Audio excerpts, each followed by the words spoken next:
정년 연장 문제는 결국 입법으로 해결해야 하는 만큼 정치권 움직임에 관심이 가는데요. 국회 취재하는 민경호 기자와 이 내용 짚어보고 가겠습니다. 자, 민 기자, 정년을 늘리면 아무래도 청년 세대의 불만이라 민감하게 생각할 것도 같은데 실제 여론조사 결과에서는 그렇지만도 않다면서요? 네, 앞선 리포트에서 보신 것처럼 이 노동단체 가운데서도 청년들 목소리 대변하는 이런 단체에서는 좀 정년 연장 신중해야 한다 이런 목소리도 나오고 있습니다. 네. 그런데 저희가 지난 추석을 앞두고 실시했던 여론조사 결과를 보면요. 현재 만 60살인 정년을 연장하는 데 찬성한다는 응답 비율이 81%로 반대 18%보다 월등하게 높은 걸 볼 수 있습니다. 특히 이걸 연령별로 다시 봤을 때 40, 50대는 물론 30대와 20대 이하에서도 다 80% 안팎의 높은 찬성률을 보였거든요. 네. 그래서 이 청년들 사이에서 반대하는 분위기가 꽤 많다. 이렇게 보기는 좀 어려울 것 같습니다. 네, 정년 연장이 오늘 노동계에서 목소리가 나왔습니다만 사실 이게 이재명 대통령의 대선 공약이었잖아요. 네. 정부와 여당의 구체적인 추진 계획은 있습니까?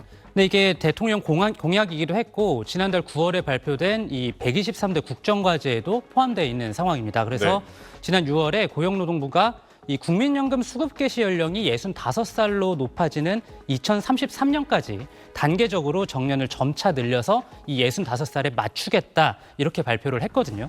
이에 따라서 여당인 민주당도 이 양대 노총은 물론 재계들 그러니까 이 경영자 총협회, 중소기업 중앙회 등 이런 재계까지 모아서 당내 특별위원회를 꾸리고 의견을 지금 듣고 있는 상황입니다. 그런데 이 특위 관계자 말을 들어보니까 아직 입법 로드맵을 밝힐 단계까지는 아니다 이렇게 얘기를 하고 있고요. 다만 그렇다고 해서 언제까지 계속 이런 의견을 듣고만 있을 수는 없는 거잖아요. 그래서 올해 안에 정부와 여당의 단일안을 마련해 입법에 나서는 게 최소한의 목표다 이렇게 얘기하고 있습니다. 네, 그렇다면 국민의힘은 어떤 입장입니까? 이 국민의힘도 여당이던 지난해까지만 해도 이 정년 연장이란 큰 틀엔 동의를 했습니다. 그러니까 12.3 계엄 사태 직전인 지난해 11월에 이 당시 국회에서 열린 정년 연장 토론회에서 한동훈 국민의힘 대표가 일하고 싶으면 일할 수 있게 정년 연장 등 제도 개혁을 할 필요성이 있다 이렇게 말하기도 했거든요. 네. 그래서 야당이 된 지금은 좀 이제 청년 일자리 문제 이런 거를 상대적으로 좀 더 강조를 하고 있는 건 맞지만 그렇다고 이 정년 연장 자체에 대해 반대하는 분위기다 이렇게 보기는 좀 어렵습니다. 다만 이 사회적 합의가 필요한 문제이고 그러니만큼 딱 언제까지다 이렇게 시한을 정해놓고 여당 주도의 졸속 입법을 하면 안 된다. 신중하게 접근해야 된다 이런 입장입니다. 네, 민경호 기자 잘 들었습니다. 수도권의 한 생활 폐기물 수집 업체입니다.